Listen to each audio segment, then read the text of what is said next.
বঞ্চিত হই, সারা বাংলার জমিন থেকে যদি প্রাইমারি বঞ্চিত হয়, এই দেশের শিক্ষা চলবে না। গত টাইমে ফ্যাসিস্ট সরকার বাংলাদেশের করোনা নিয়ে আসছিলেন, এই করোনা নিয়ে এসে শিক্ষায় জাতির মেরুদণ্ড চড়ে পড়ে গিয়েছে। আমরা সেই শিক্ষিত ছেলেগুলো এখন রাস্তায় রাস্তায় দাঁড়ে দাঁড়ে বিভিন্ন খুনখারাবি, বিভিন্ন অরাজনৈতিক কাজকর্মে জড়িত রয়েছে। আজকে যদি শিক্ষা সচল থাকতো, এই দেশে শিক্ষার হার বাড়তো, এই দেশের জনগণ সুন্দর পথে চলাফেরা করতো। আজকে শিক্ষার দুর্নীতির কারণে এই দেশের দুর্নীতি জড়িত হচ্ছে। ভাইয়েরা আমার, আমরা শিক্ষক সমাজ, আমরা এই দেশের সুশিক্ষিত সমাজ গড়ে তুলবো, বাংলাদেশ সুন্দরভাবে গড়ে তুলবো। আবু সাহেব জীবন দিয়েছে, আমরাও শিক্ষার জন্য জীবন দিব। আমরা আমাদের প্রাইমারির জন্য জীবন দিতে রাজি।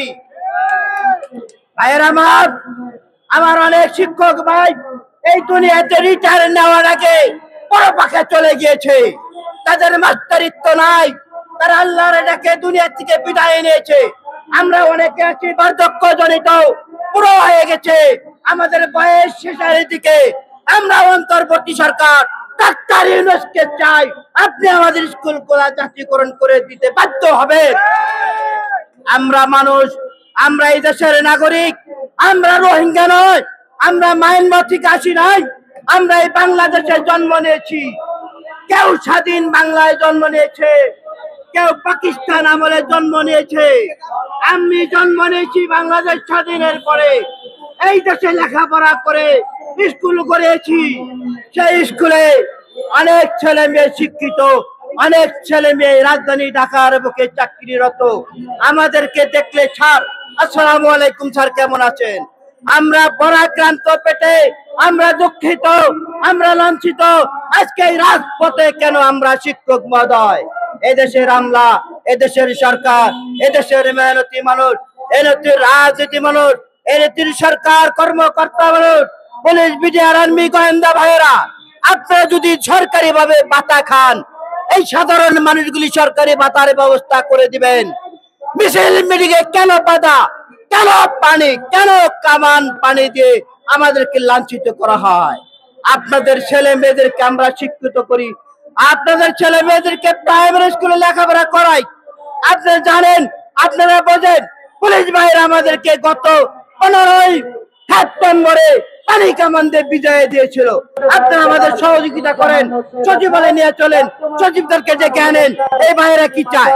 একজন ভিক্ষুক যদি একটা বাড়িতে আসে, একবার না দুইবার কিছু খানা, কিছু চাল, কিছু টাকা দিয়ে ফেরত দেওয়া হয়। এই শিক্ষিত সমাজ বিগত 20-25 বছর হইল ঘুরতেছে, কেন তাদেরকে ভাতা বেতন দেওয়া হচ্ছে না? আমি আন্তরিকভাবে দুঃখিত। এই দেশের সকল সরকার কর্মকর্তাদেরকে বিনীত আবেদন করব, আমাদের এই শিক্ষিত সমাজকে, এই শিক্ষিত ভাইদেরকে মর্যাদার সহিত ইজ্জত দিয়ে, মান সম্মান দিয়ে, কিছু ভাতা দিয়ে, যেমন বেসরকারি স্কুল আগে ছিল রেজিস্ট্রেশন প্রাপ্ত, জাতীয়করণ করে দিয়েছেন। আমাদেরকেও চলার পথ করে আস্তে আস্তে জাতীয়করণের আওতাধীন করে দিন ইনশাআল্লাহ। ধন্যবাদ। আমি আমার মিডিয়া ভাইদেরকে বলবো, আপনারা আমাদের সাংবাদিক হিসাবে সুন্দর তথ্যগুলি আমাদের সচিবালয়ে ধরে তুলবেন।